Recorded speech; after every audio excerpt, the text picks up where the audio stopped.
these are the tasks for this video.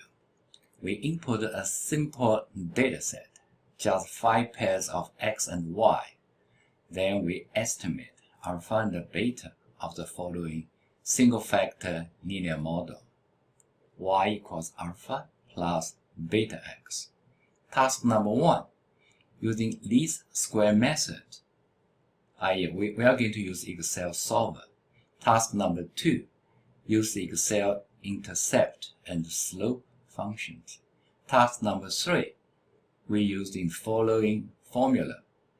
Divide by covariance between x and y by variance of x. Task number 4, we are going to run a linear regression by clicking data, data analysis, regression, then we enter x column and y column.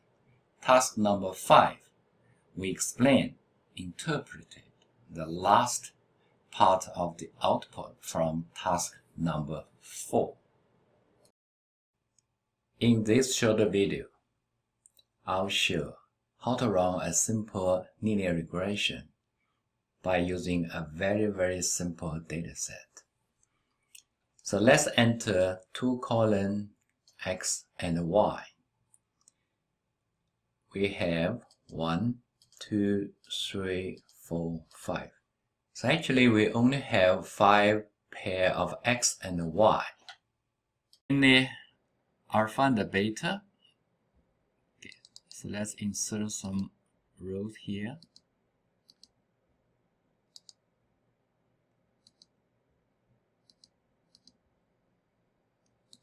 Okay.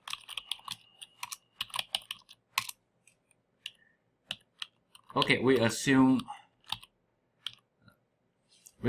alpha is 1, beta is also 1.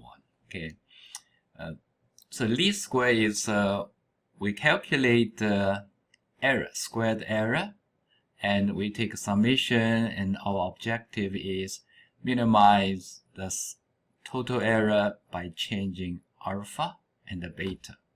Okay.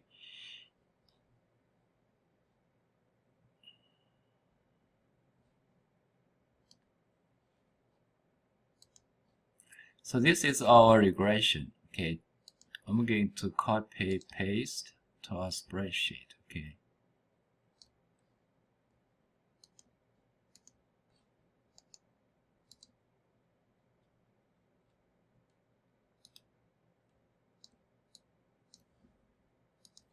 Okay, here is y hat.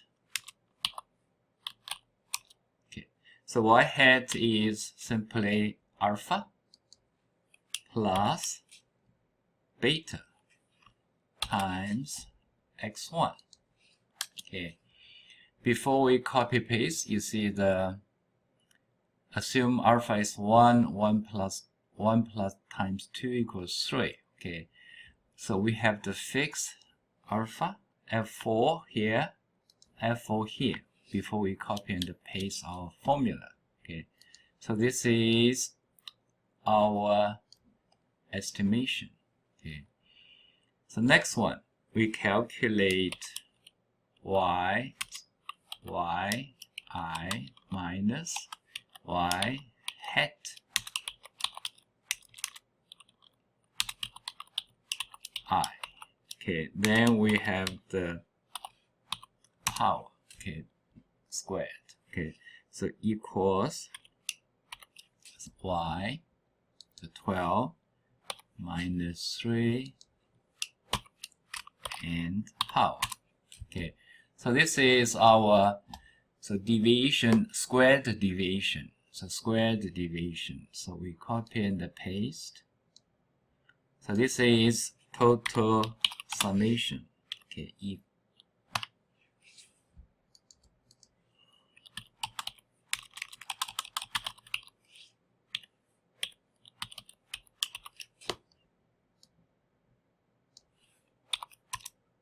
okay, so let's make a little bigger.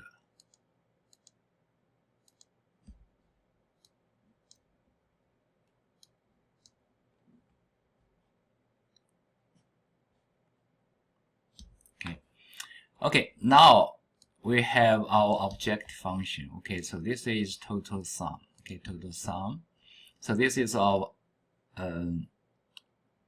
summation of squared error. Okay, we are going to minimize by changing these two variables. Okay, so our objective is minimize this total summation by changing alpha and beta. For this case, we are going to use Excel solver. Just click data. On the top right, click solver. Click solver. Okay. Again, our object function is total summation. So this is summation. Okay. For my spreadsheet is E8. So this is E8. We are going to minimize, click minimize. Okay. And by changing alpha and beta. Okay. Again, the objective here is we are going to minimize the total summation by changing alpha and beta. Okay, just click solve. Okay, click OK. Okay, so based on the first method, okay, I'm just going to copy paste here. So this is method 1. Okay, so alpha is 7 and the beta is 3.833. Okay, so this is I called method 1. Okay, so let's look at the method 2. Okay, for the Excel, so actually we have two functions called intercept and slope. So intercept. Okay, intercept is we enter y column and we enter x column. Okay, y column first, comma, and x column. Okay, then alpha is also 7. So beta, so this is, I'm going to show you the formula. Okay.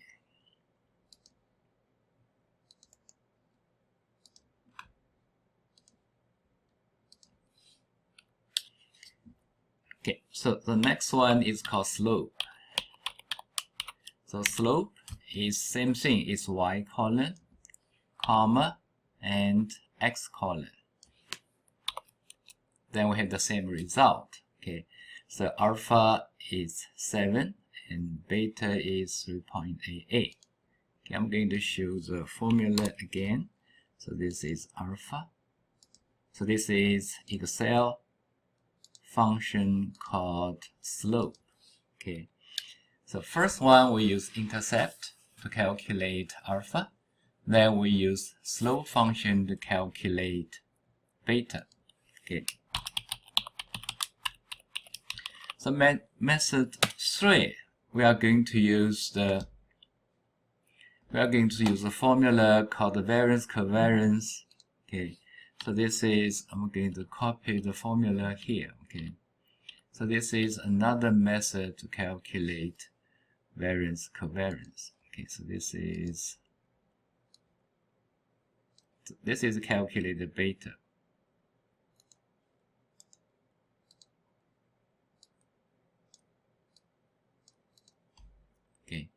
To calculate beta, so we calculate, the first one we calculate covariance. So this is equal,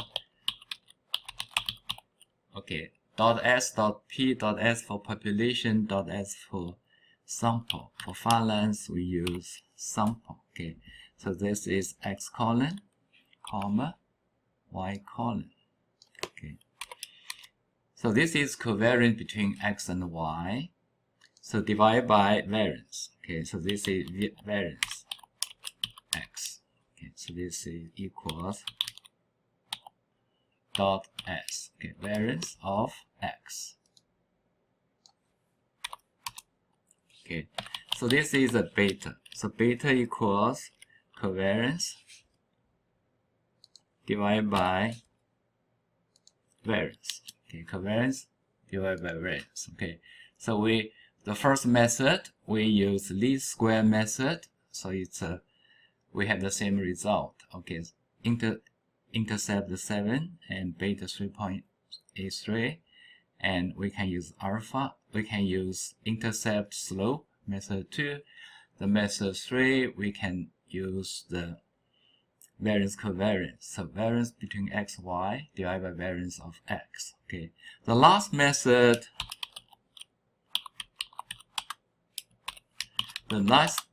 is run a regression. Actually, this is the method we encourage students to use. Okay, the reason is after running a regression, we get lots useful information. Okay, running a regression, I think, is trivial. However, how to interpret the result is more important. Okay, so let's run a linear regression. Okay, click data. So click data, click data analysis. Then we find regression. So this is regression. Okay, then we input y column. So, okay, be careful, I include y labels. Okay, then include input x. Okay, because I include both x and y, sorry, I have to use,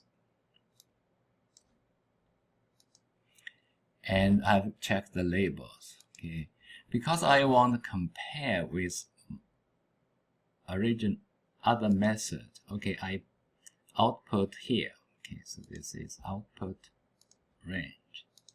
Just click OK. Okay. Now I'm focusing on the interpret the last result. So output, we have 3 parts. Okay. For the next video, I'm going to explain the top 2 parts. For this video, I'm going to focus on the bottom part. Okay, the bottom part. Okay, the first thing is, you see the intercept. Okay,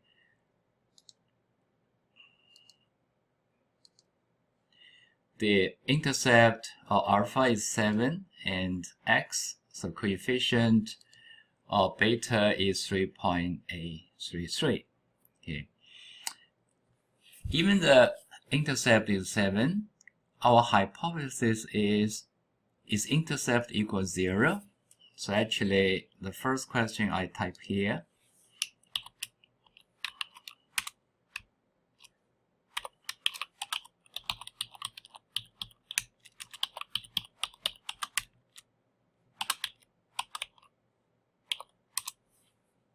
so intercept equals 0. Okay, so actually, as I discussed before, we have 3 rules to make a judgment. Okay, so the first one, so this is called range rule. The basic idea is we look at the range. So this is a 95% confidence interval. Okay, 95 confidence interval. Okay, so if 0 is inside the range, we accept. Otherwise, we reject. Okay, so this is, so I enter a 0 here. Okay, so this is a decision rule. Okay, if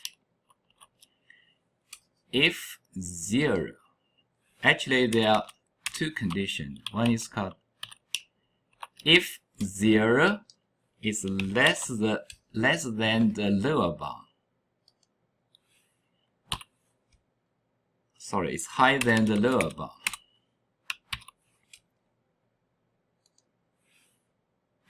So basic idea is if 0 is inside the range, we accept, otherwise reject. Obviously, the lower bound is negative 2.11. The upper bound is 16.11. So we accept. Okay. So if you write Excel condition is if 0 is higher than the lower bound, at the same time is lower than upper bound, we accept. Okay, then we use end. Okay, so if 0 is lower than upper bound. Okay, so these two conditions satisfied, we accept. Otherwise, we reject.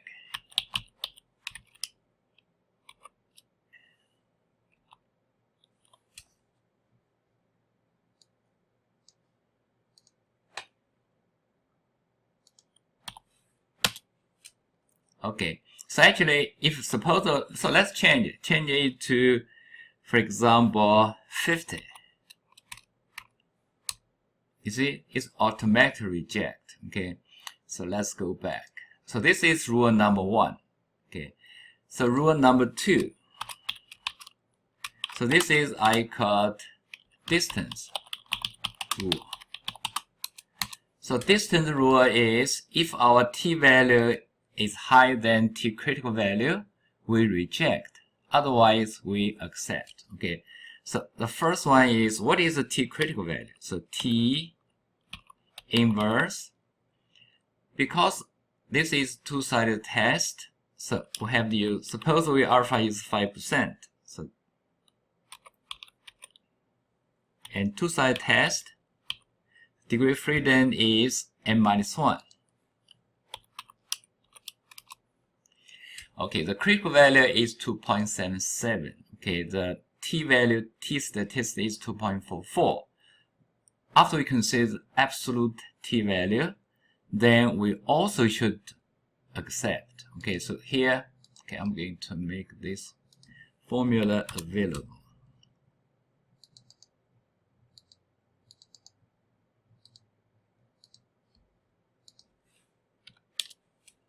Okay, so this one is absolute, our t value.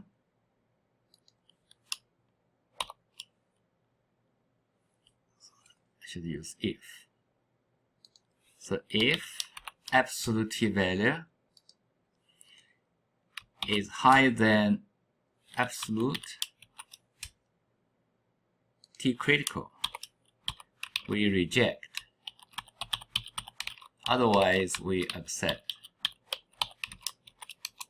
Okay, then we also accept. You see,